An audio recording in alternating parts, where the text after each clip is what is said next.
આગામી તારીખ 24 જુલાઈને ગુરુવારે અષાઢી અમાસે 10 દિવસીય માં દશામાના વ્રતનો પ્રારંભ થશે। શ્રદ્ધાળુઓ દ્વારા વ્રતની ઉજવણી માટેની તૈયારીઓ કરવામાં આવી રહી છે। આણંદના વિવિધ બજારોમાં પણ દશામાની વિવિધ સ્વરૂપની નાની મોટી પ્રતિમાઓ વેચાણમાં જોવા મળે છે। વ્રત તહેવારની ઉજવણીને પર્યાવરણ સાથે સીધો સંબંધ છે। થોડા દિવસો અગાઉ કુમારિકાઓના ગૌરી વ્રત પૂરા થતા ગૌરમાને જળાશયમાં વહેતા મૂકવામાં આવ્યા હતા।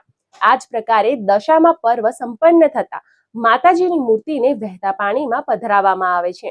આથી જળાશયના પાણી અને તેમાં રહેલા જળચરોને કોઈ પ્રકારે નુકસાન ન પહોંચે તે માટે માટીની પ્રતિમા સ્થાપિત કરવા વર્ષોથી સામાજિક સ્વૈચ્છિક સંસ્થાઓ પર્યાવરણ વિભાગ દ્વારા અપીલ કરવામાં આવે છે, પરંતુ તેનો યથાર્થ અમલ ન થઈ રહેવાનું જોવા મળે છે।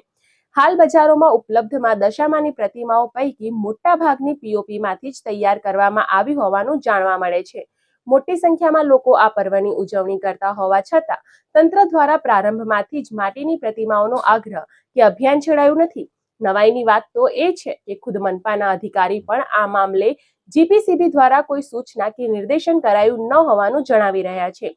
ભાવિકજનો 10 દિવસીય દશામા વ્રતની ભાવભેર ઉજવણી કરે એ વાત છે। શેરી, મહોલ્લા કે સોસાયટીની મહિલાઓ ભેગા મળીને પૂજા અર્ચના કરતા હોય છે, પરંતુ માટીની જ પ્રતિમા હોવાની વાત સૌ શ્રદ્ધાળુઓ આવકારે તો વ્રત પૂરું થયા બાદ વિસર્જન કરેલ પ્રતિમા માટીની હોવાથી પાણીમાં ભળી જાય છે, પરંતુ પીઓપીની પ્રતિમા મહિનાઓ સુધી પાણીમાં તરતી રહે છે કે જળાશયના કિનારે અટકી જતી હોવાના દ્રશ્યો વ્રત પૂરું થયાના મહિનાઓ સુધી જોવા મળે છે। આ દ્રશ્ય ધાર્મિક આસ્થાને ઠેસ પહોંચાડનાર બને છે। ત્યારે પરમાત્માની ભક્તિમાં પ્રકૃતિને પણ સુરક્ષિત રાખવાનો વિચાર ઉમેરીએ તો તેનાથી વધુ રૂઢું શું હોઈ શકે। યાદ રાખો, આસ્થાની સાથે સાથે પ્રકૃતિની સુરક્ષા પણ ખૂબ જ જરૂરી છે।